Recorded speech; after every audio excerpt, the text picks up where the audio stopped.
a sheet metal part, it's kind of neat, but we're not gonna go over that. So we want to make sure that we're in inches and on sheet metal, and that we're in some directory that we can write to. All right, so something like that. So here's our print. We have this little table leg that's been folded a couple of times. And so we'll start by just modeling, just drawing this outside of this thing.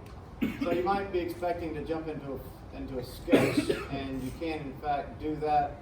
It's easier though if you'll start off creating a tab. So this tab is going to kind of become the base feature. And if we already had a sketch at this point, we can just select it, or we can create a sketch inside here, make it an internal sketch on the XY plane, for instance. So now we're back in the familiar sketching environment. So we'll sketch. This is 3 inches over. And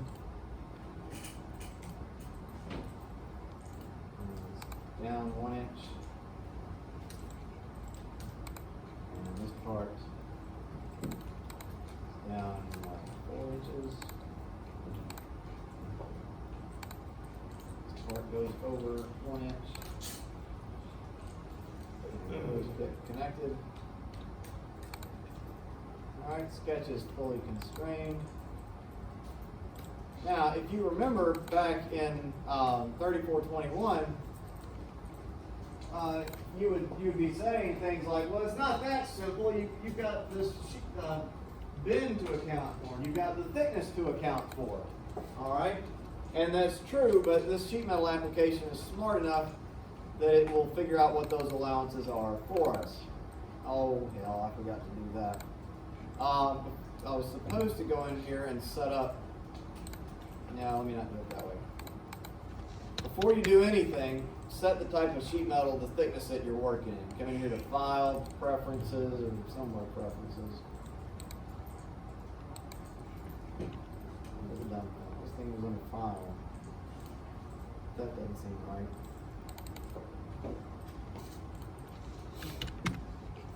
Where's the damn thing?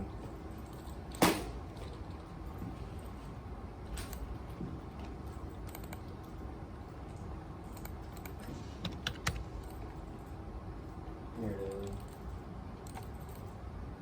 We'll get there.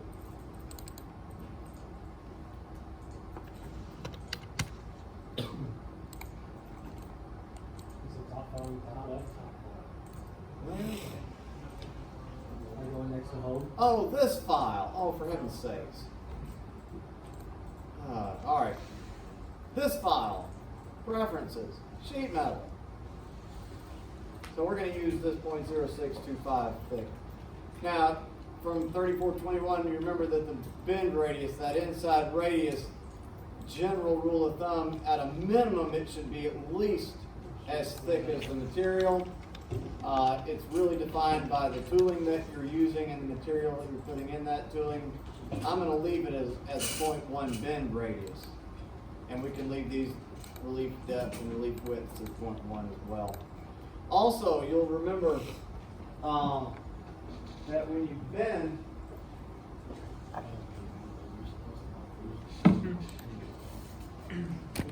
the right way to actually calculate how long the flat pattern is,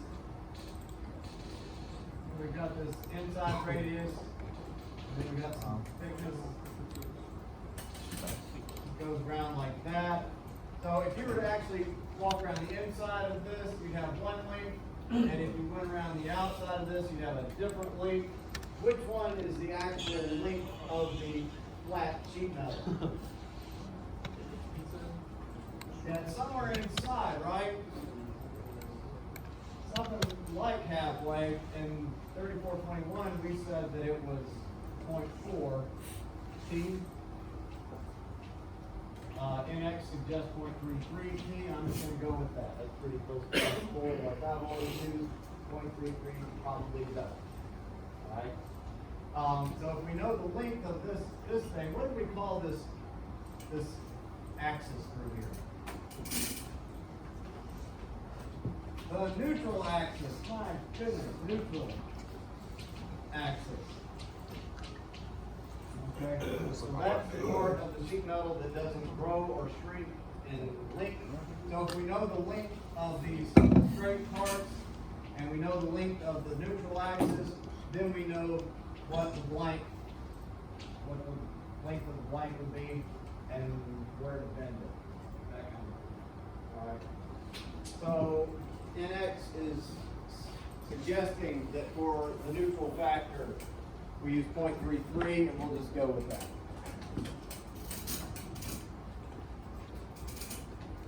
All right, now we go in, we'll start our tab. I don't know, there probably was an easier way. I just don't know it. We'll start it on there. Yeah, if I had done the sketch first, I would not have had to come back out and change it. The sketch wouldn't have been affected. But since I made my sketch internal to the dumb thing, I limited my options, I think.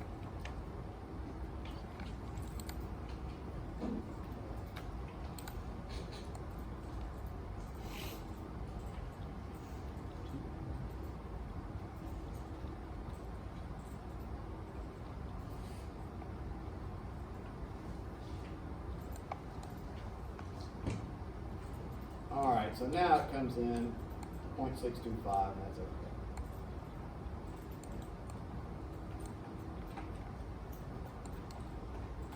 okay. Alright, so now what we want to do is add a flange. So if you're taking notes, we did a tab first and a little flange second of all. And we're going to build that flange off of our original tab. Now you'll notice that we have some options here about which side we put this on. Alright, so we can put the material outside, we can shove the whole bend outside of that dimension. But what we want is the material inside.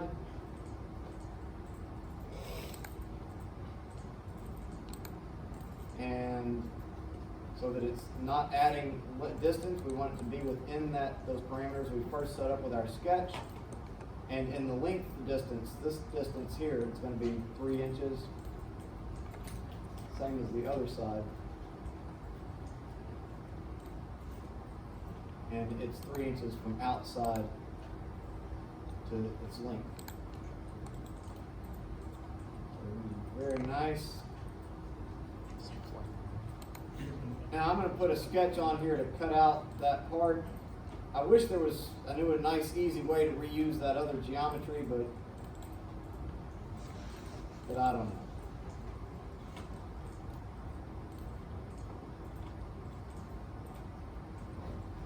know. Something's not right about that. I'll have to come back and fix that. And that edge over, wait, let's see. Down. How'd you just get to that where you're at right now? So it's just a sketch. I'll get out of here. I'll get rid of it. Oh, okay. It's just a sketch. Okay. Yeah, so I'm just going to place a sketch on this tab or this flange right here. All right. Oh yeah, I know what I'll do.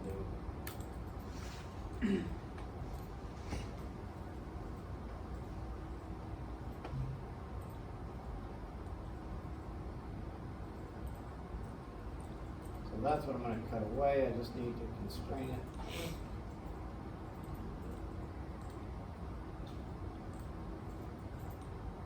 That's 1 inch.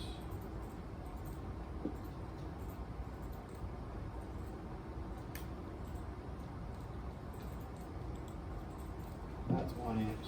Now my sketch is fully constrained. So they move stuff around on you. Somewhere in here is an extrude. I wind up using this thing a lot. It's the same extrude that you would normally have, it's just in a different spot.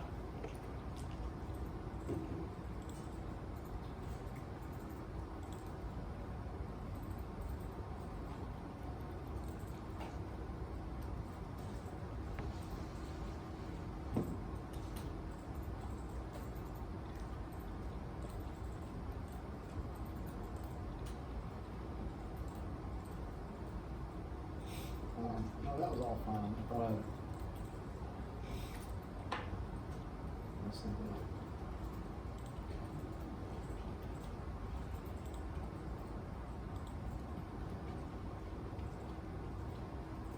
Alright, so that gives me both of the downward cut legs, and now I need to put these two flanges on the top, both an inch from the outside. So flange on this edge, it is a distance from the outside, it's just 1 inch long though, 90 degrees.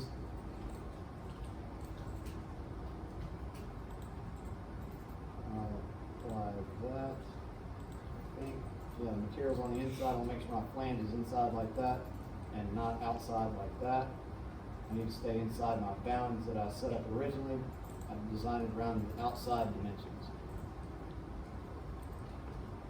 And another flange. Now look, they're gonna overlap like that. If it's done right, there's gonna be some interference there.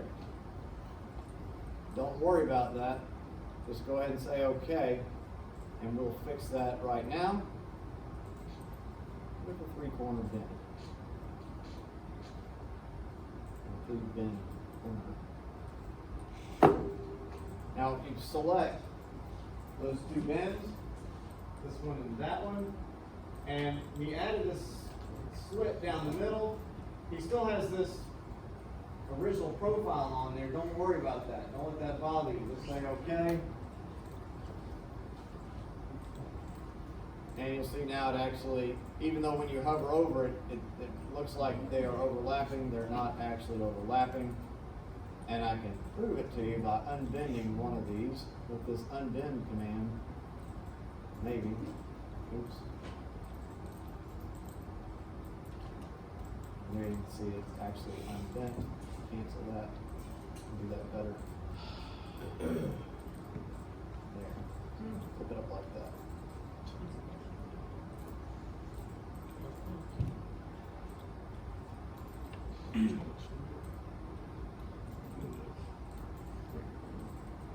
Alright, as far as our geometry, now we have these two little, they look like fillets or edge blends.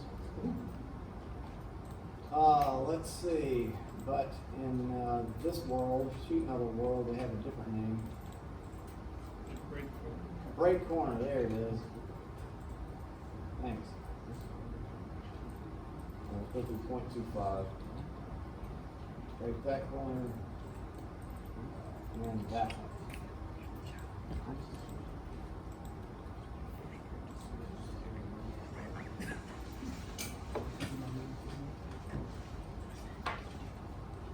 Alright, so what we did is we made a tab first of all, and we added flanges to it.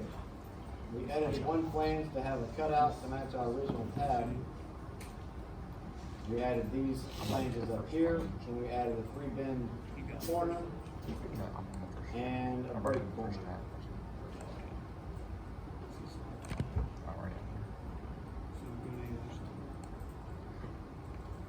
Yeah. You made a sketch earlier, right? For the second. Yes. How did you punch it out? I extruded it. Change it to 1. I just did an extrude. This is dimensions. Sure. Let's see. We'll get rid of that. Get rid of that. Alright, so when we got done with our second flange, they overlapped like that. We had two flanges that overlapped each other. We have our 3-bend on the corner here, and we want to select the two bends that have the interference in between. It looks like it didn't do anything, but it actually does go in and do it after you hit OK or plus.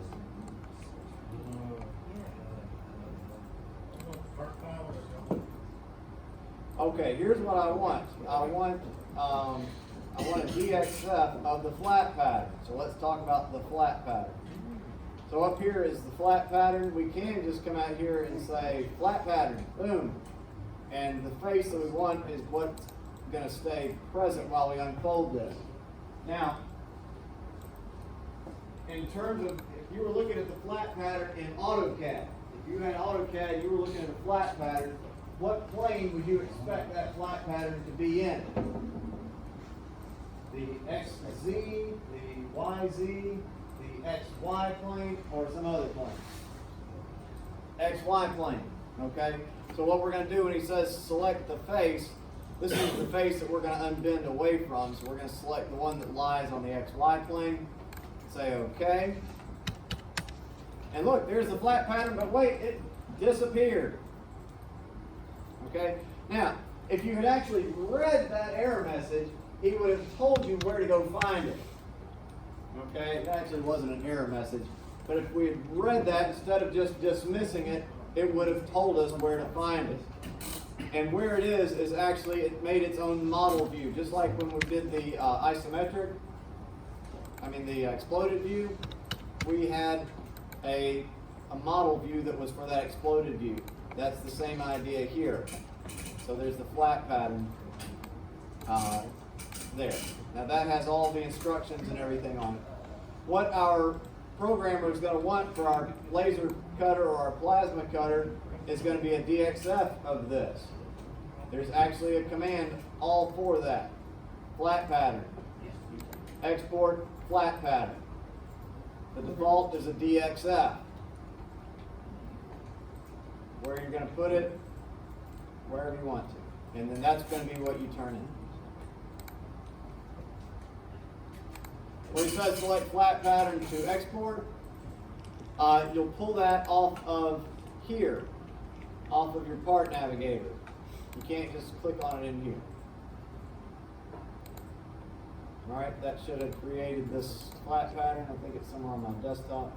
Oops, stop. I think I put it on the cam folder here. There it is. And depending on how your computer is set up, he should let you open it with AutoCAD.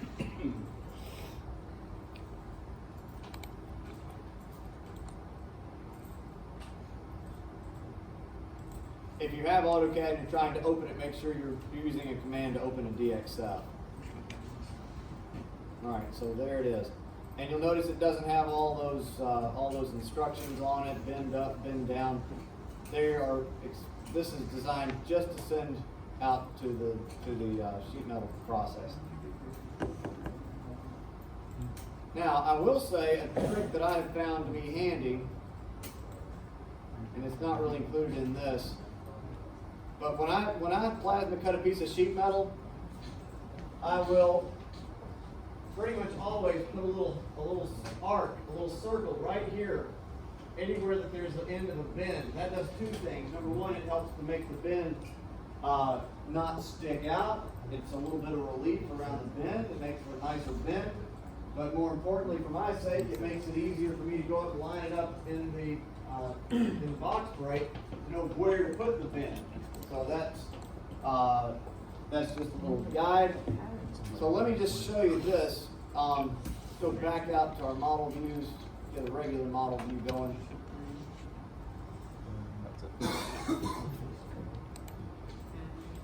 I can make a hole happen before it's bent, even though it's been designed as bent. So what I can do is add in here an unbend command. There it is, unbend. I can hold that still and unbend that.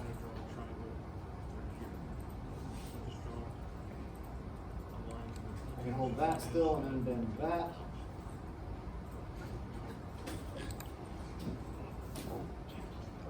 And then what I can do is put a little hole on there. The hole command's in here somewhere.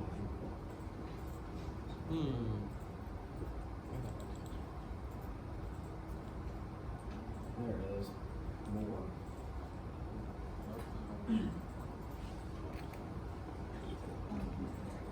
Oh good, there's an existing point for it.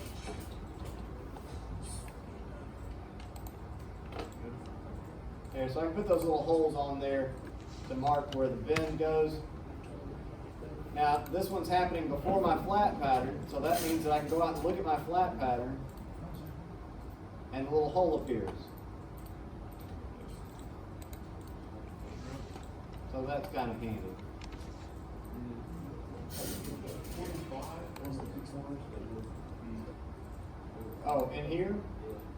Alright, so let me come back out and let me get rid of those unbends. I guess what I want to do is suppress those. Suppress the unbends. There we go. Alright, so that's this 3-bend corner. Get rid of that. Oh, see, my flat pattern does not like that. Alright, so here, it's somewhere over here, 3-bend corner. There we go. There's a closed corner, there's a 3-bend corner is what you want. The adjacent bends are these two. It doesn't look like it's fixed, but it does draw that line. That's your only indication that it's fixed. And say okay. And there it is.